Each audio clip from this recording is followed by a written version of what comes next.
It's another year, and the memory of June 12 is once again brought to the fore of Nigeria's political table.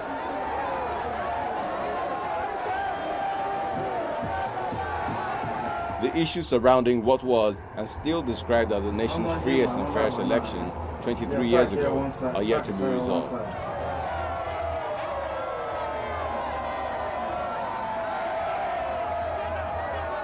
The man whose name is synonymous with that day is Chief Moshood Kashimawo Olawale Abiola, popularly known as MKO. In 1993, under the Social Democratic Party (SDP), he contested against Bashir Tofa of the National Republican Convention (NRC) and won convincingly. It is true that the presidential election was generally seen to be free, fair, and peaceful. However, there was in fact a huge array of electoral practices virtually in all the states of the Federation. But the election was annulled by the regime of General Ibrahim Babangida, a move that led to protests which threatened the fabric of the nation's existence. There was a condemnation of the electoral body led by Professor Humphrey Nwosu for allegedly allowing the election to be cancelled.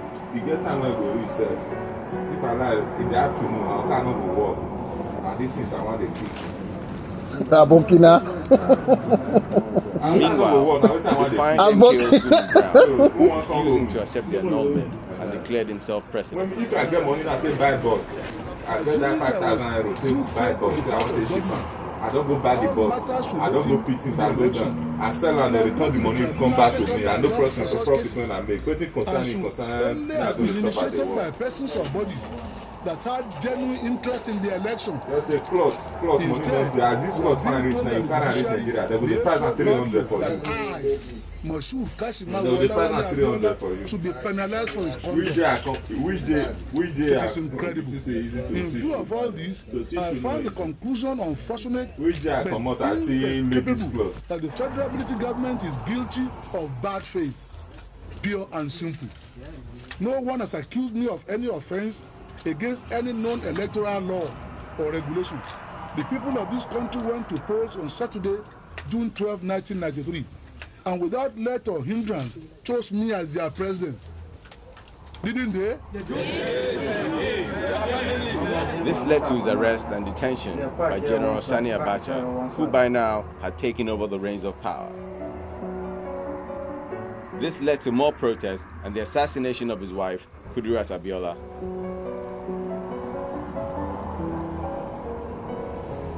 Channels Television followed the happenings all the way and relayed the pulse of the people.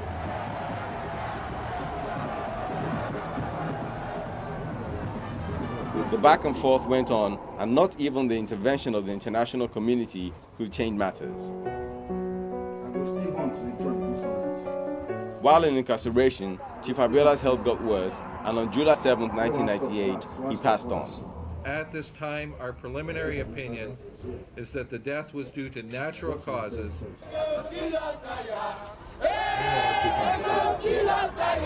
An incident that led to even more protests.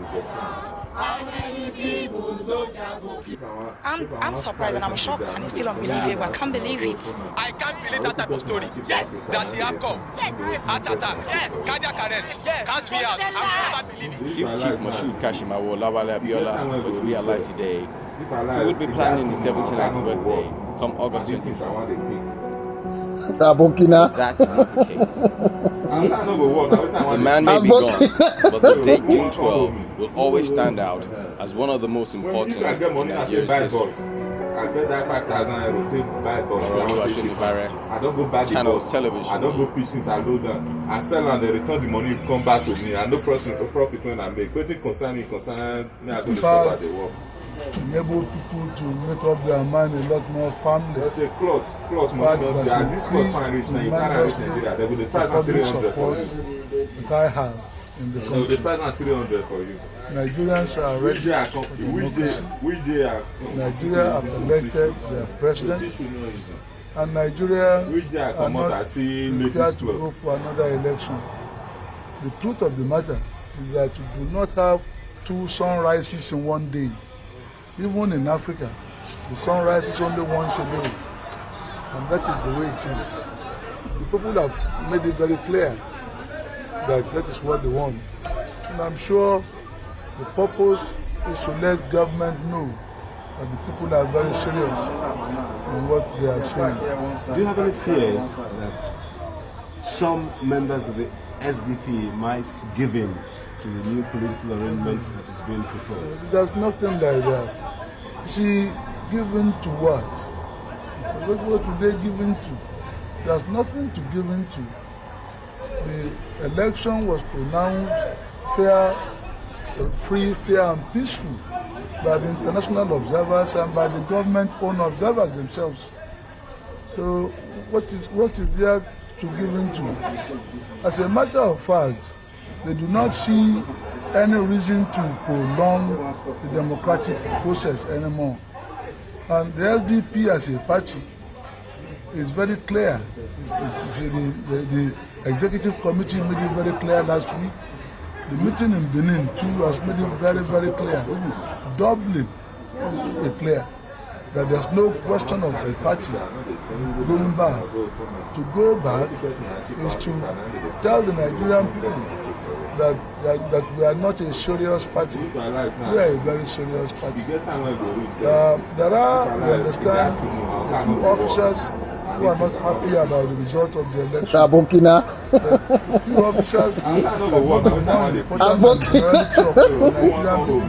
14 million Nigerian people voted in the last election. More than voted at the National Assembly election. And probably more than voted in the United States elections, the presidential election.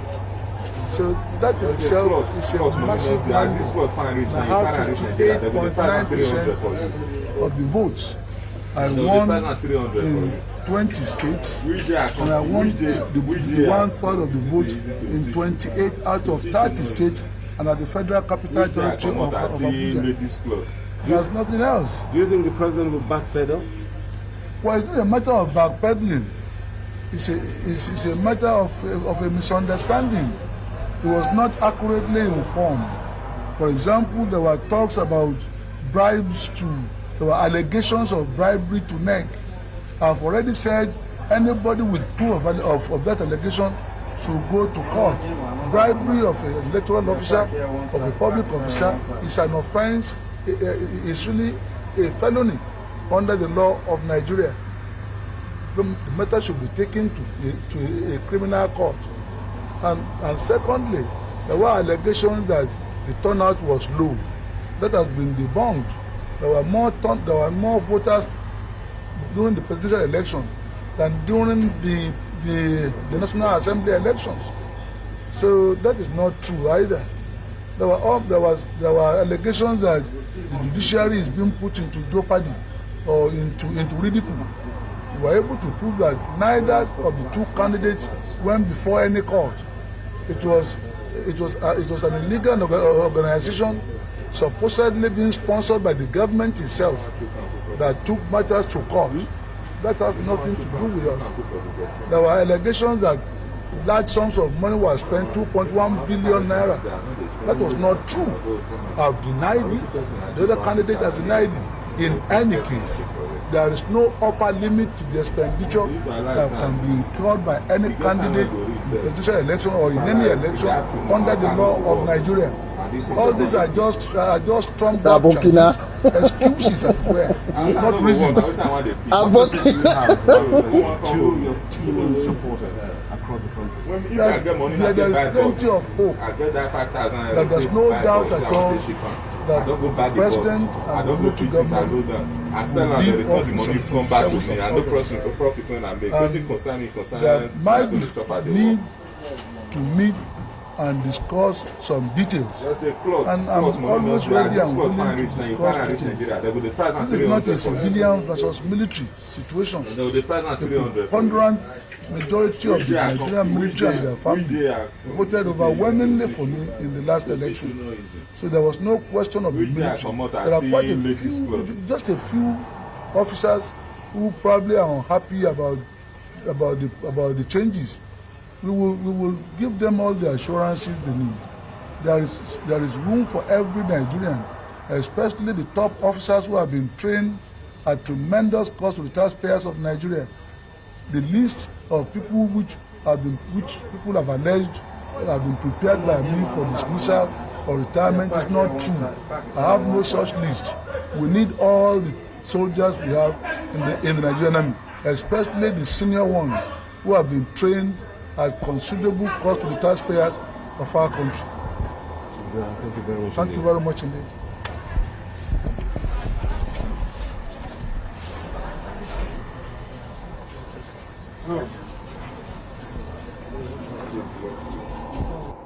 Chief Abiodun, I'd like to confirm the kind of relationship you have now with the president.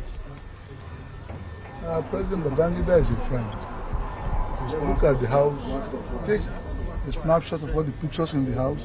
You will find more of his pictures in my house than my own pictures. We've been friends for over 20 years. Very close friends. There have been quite a lot of efforts made by some people to create some friction between us. This is a very trying period. The friendship is made to last and pass from one generation to the other. I believe that will be the case in that situation. These are temporary difficulties. One is passing through it. One forces Abokina.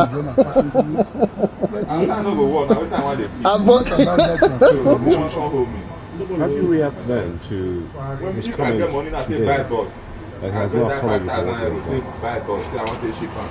I don't go buy the bus. I don't go put things I know them. I sell and they return the money, come back to me. I no profit when I make. Waiting concerning the leader does what is the best thing to do in a given circumstance. But a leader, when he has superior facts, this plot fine in Nigeria, they will the price at 300. That won't amount to apology. They will the price at 300. Nobody's asking him to. I'm not.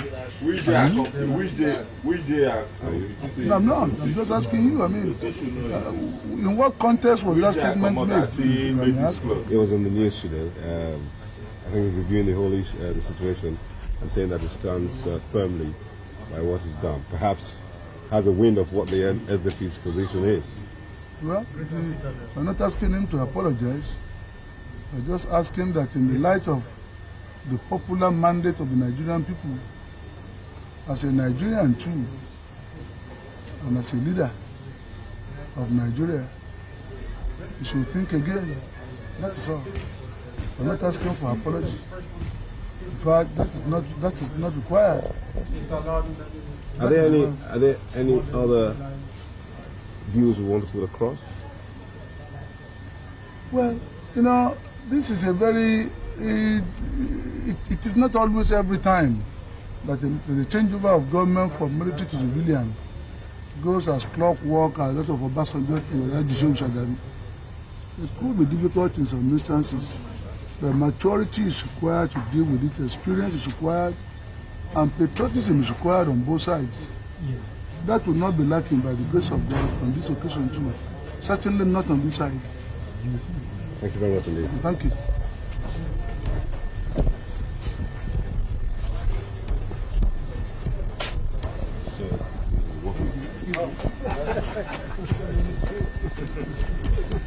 Let me push my luck, sir, and ask you what you think about the whole situation. Your comments.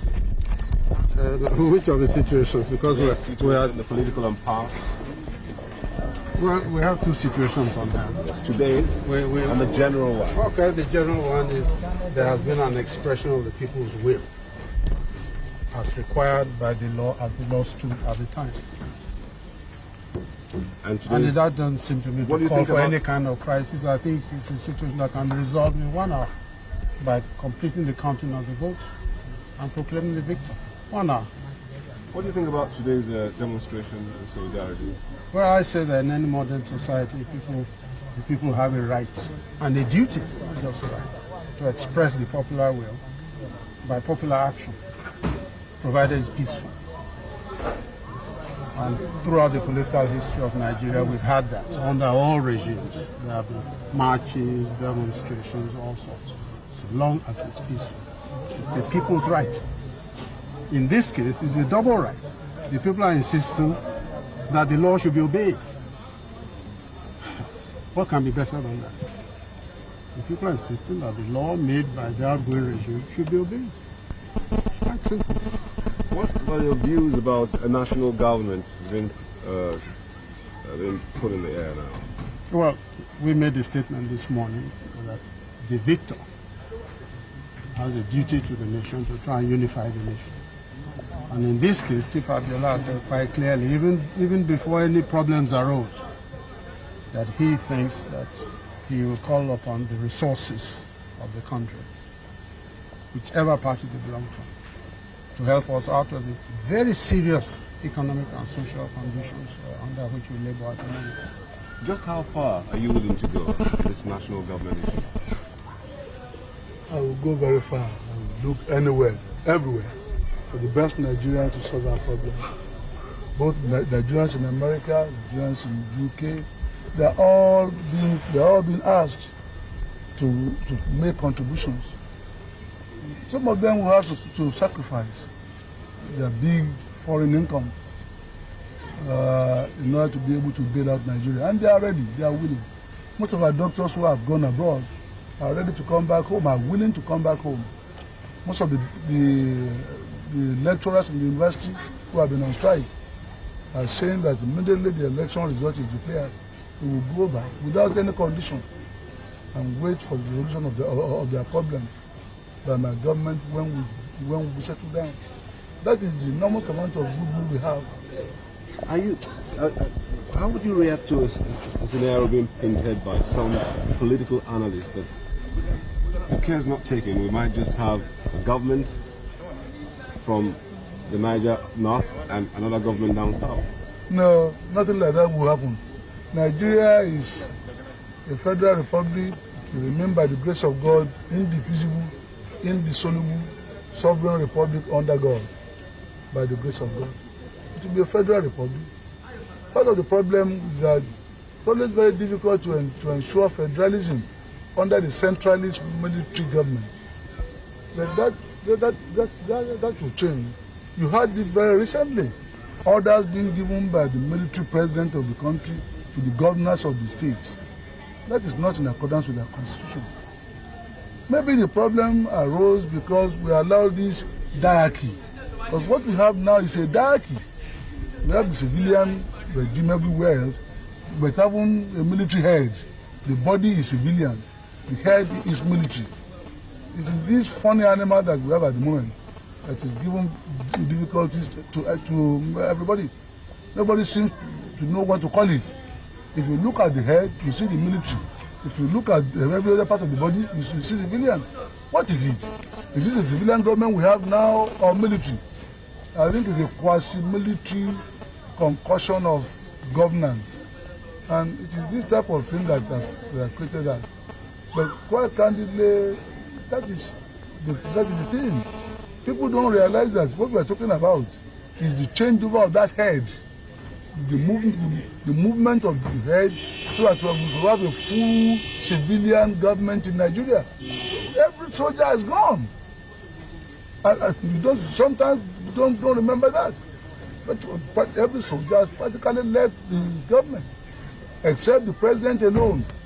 And that is why so where the president himself becomes the umpire in a case in which he's directly involved, the only one involved, you can see the problem of objectivity there.